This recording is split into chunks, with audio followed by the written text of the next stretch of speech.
morning. Thanks very much. And thank you, Fiona, for inviting me to have a few words today. A little bit of our story and the way we now travel with someone who is disabled. I've always had a passion for travel. Not so my husband Gerry, whose passion was his university teaching and later on his legal practice. My retirement goal was to travel. His was to continue his work for as long as he could. But 4 days before I retired, Gerry had a massive stroke. And after 6 months in hospital and rehabilitation, he returned home and he was officially disabled. Where to now? With children now living all over the world urging us to visit, the prospect of travel was daunting, but we decided it was a challenge we were prepared to take. So why is travelling with disabled travellers worth the challenge? The very fact that it is challenging is incredibly stimulating, mentally and emotionally. Having something to look forward to is very important to people whose mobility and therefore their independence is compromised. And there is an incredible sense of achievement when you have done these things. Gerry and I feel intense pride in the encouragement and support of our children and grandchildren, and there is a real appreciation and excitement on their part that we've made the effort to spend time on their patch. So what is the secret to successful travel with a disabled person? Planning, planning and planning. First of all, a reputable travel agent. Choosing your flights. We need to consider the length of each leg of a flight. Is that the best route to take? What are the best times to fly that accommodate your normal routine for this person? How long are the stopovers? Are they too long? Are they too short? Do you have access to a lounge, or is this an important factor? Sometimes that can make a long flight more comfortable if you can freshen up and rest more comfortably. Choosing your seats is important, and all the airlines that we have flown have been very accommodating in placing a disabled person in the best position for them. You need to consider the distance from the door, the ease of access. For instance, my husband has left side paralysis, so he needs to sit on the right-hand side on an aisle seat, for example. Proximity to the toilets.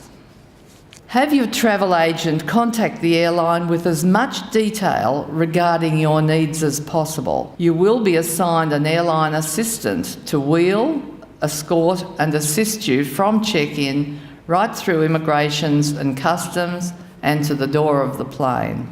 Pre-warn airlines of the fact that you are travelling with a wheelchair. You will need to supply the dimensions and the weight of the wheelchair, and whether you wish it to be checked at the check-in with the other baggage and you transferred to an airline wheelchair to the plane. Do you require an aisle wheelchair to the seat, which is a little narrow chair that they can actually transfer you to at the door of the plane and get you down to your seat if you are unable to make the steps? Should you be taking an electric wheelchair or a scooter, and airlines will take the two for you, you will need to give them the specifications of the battery, and they get very twitchy about lithium batteries. They need to be removed and carried in a secure box in your hand luggage. Qantas will give you a yearly approval after you've applied for it to carry the lithium battery.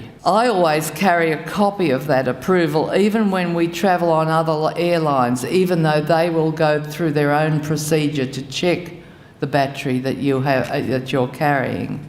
And often the pilot will approach you before takeoff to check that you have stored it safely. I don't mind these checks because if everyone's getting them, you know you're pretty safe. During a long flight, I try to stand Gerry up every couple of hours to avoid him getting too stiff. I've learned a lot about the workings of aeroplane seats and regularly have to instruct the stewards as to the operation of the little hidden button that releases the aisle armrest so that you can swivel him around and stand him up, otherwise it would be impossible to get him out of the seat.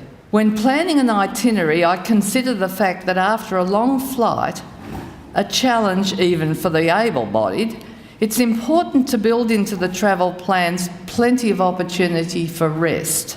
By the same token, having come so far, we do try to enjoy a variety of travel options. Incorporating a cruise into an itinerary is a perfect way to ensure that you have a lot of relaxation and rest.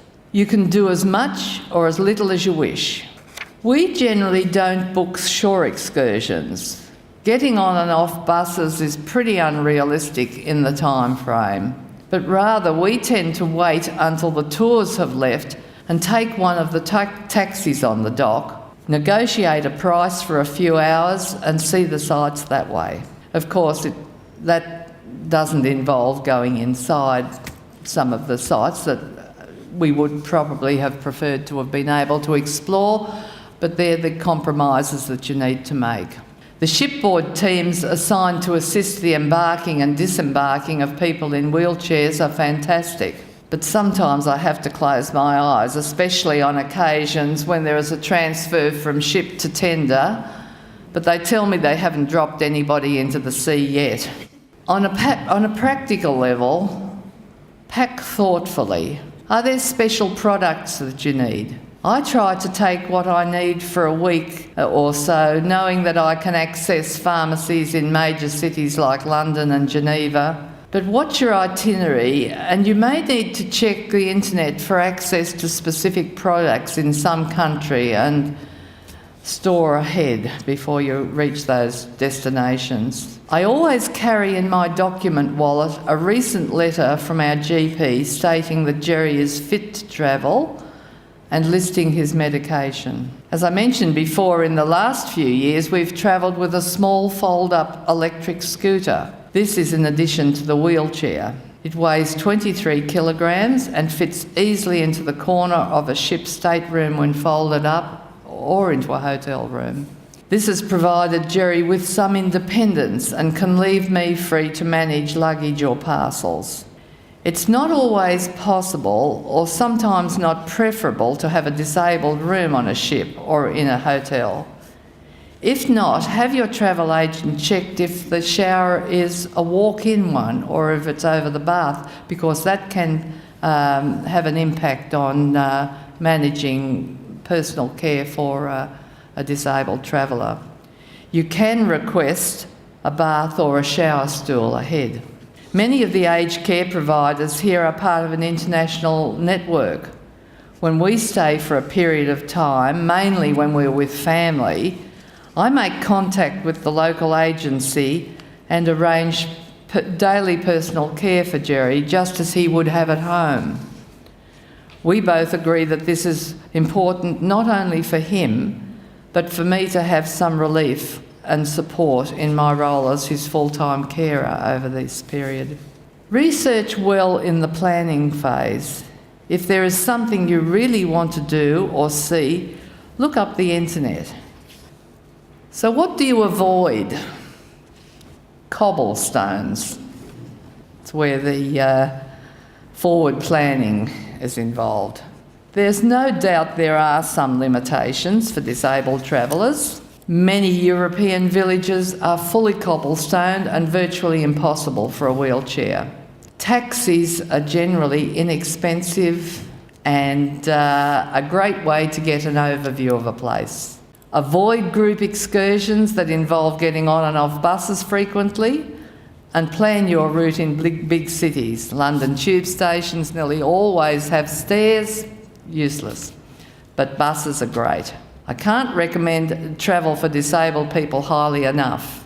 Yes, there's the occasional hiccup, and again, if you anticipate that there would be a possibility, you keep calm and you handle the situation in a practical manner and you get through it.